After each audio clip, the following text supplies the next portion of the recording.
Big update on Shakur, Stevenson, and Gervonta Davis and who they're fighting. Specifically, the reason that they're fighting who they are fighting, as it is odd who actually asked Shakur Stevenson to fight Joe Cordina and not Gervonta Davis. The great, His Excellency, Turki Alalshikh. Is he trying to get cute with Gervonta? Let's talk about that. And also, Karen Kukadajian and Jaron Ennis in this video.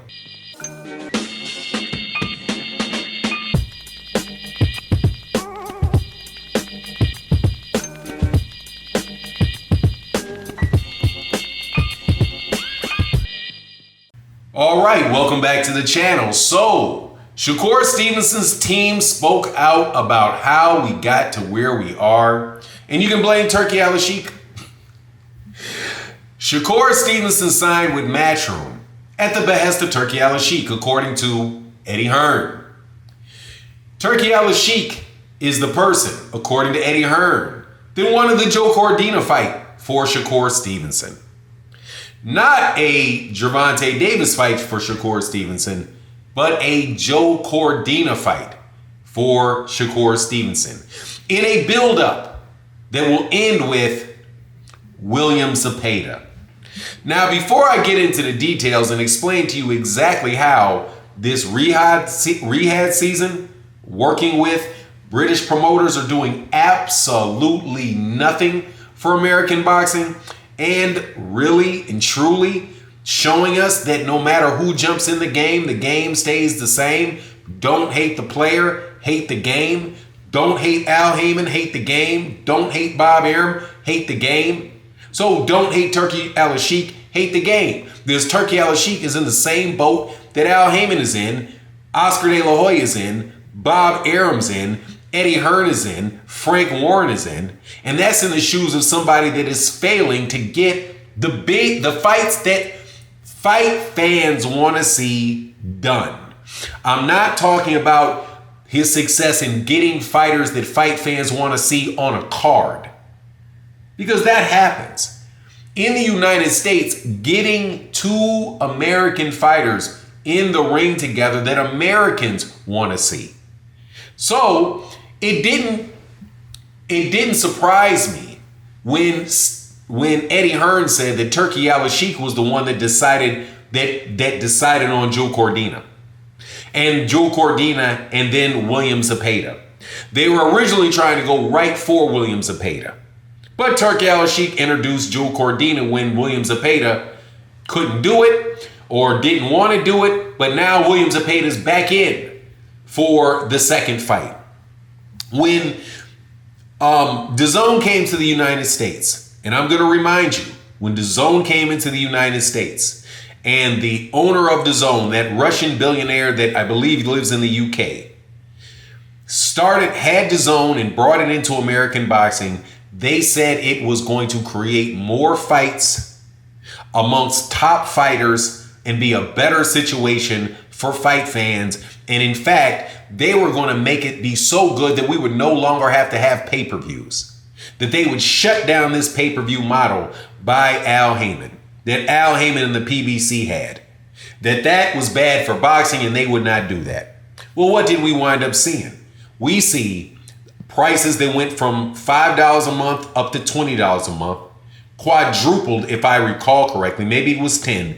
At the very least, the prices for DAZN doubled.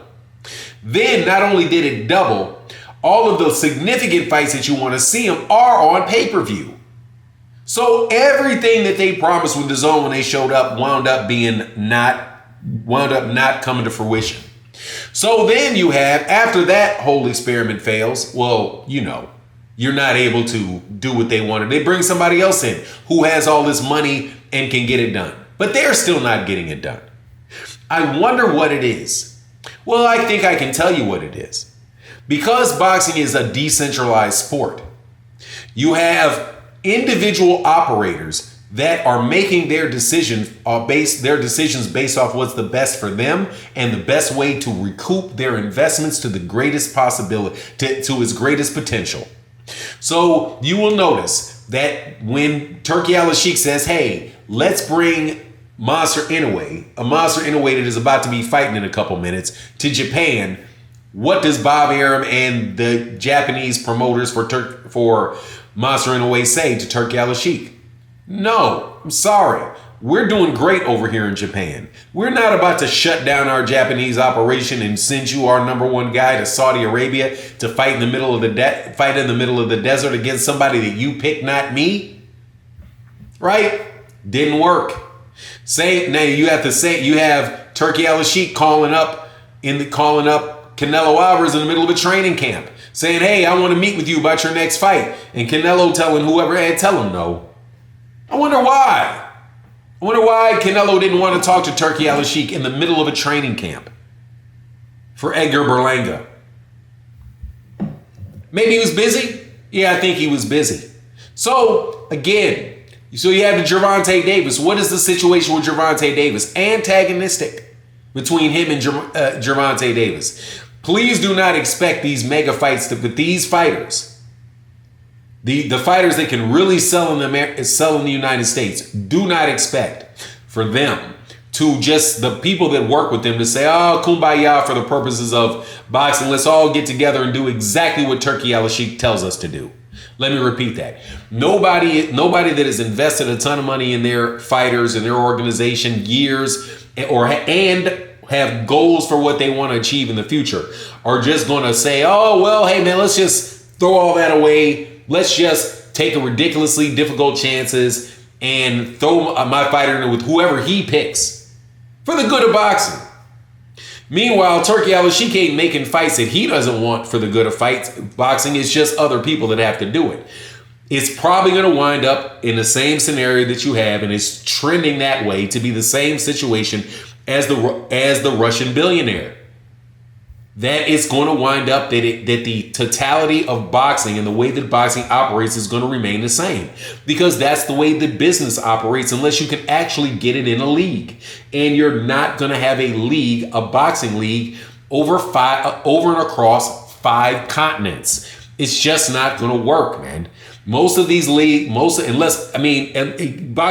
you're soccer, and I don't know enough about soccer to say whether or not soccer does that efficiently. Right? But I just don't see it, man. But I find it really wild that Turki Alalshikh is the one that said, hey, Joe Cordina. Again, doing the matchmaking. And matchmaking, believe it or not, is very important to the bottom line of boxing. You can't throw rookies in there with killers. You can't throw killers in. You can't throw an older killer in there with a younger killer. If your older killer is the one you're trying to make money off of in the future. But anyway, that's my take on the matter. I find the whole thing very interesting that people just ignore the overall situation in boxing and see that this thing with Turki Alalshikh is just a repeat of something that happened before. Somebody trying to do a knockoff of Al Heyman and the PBC's model, figuring that they can find some angel investor and just outspend everybody because they don't give that man credit for really being for his ingenuity, his experience, his intelligence, and his talent. But that's my take on the matter. Please let me know what you think in the comment section. And with that, I'm out. Deuces.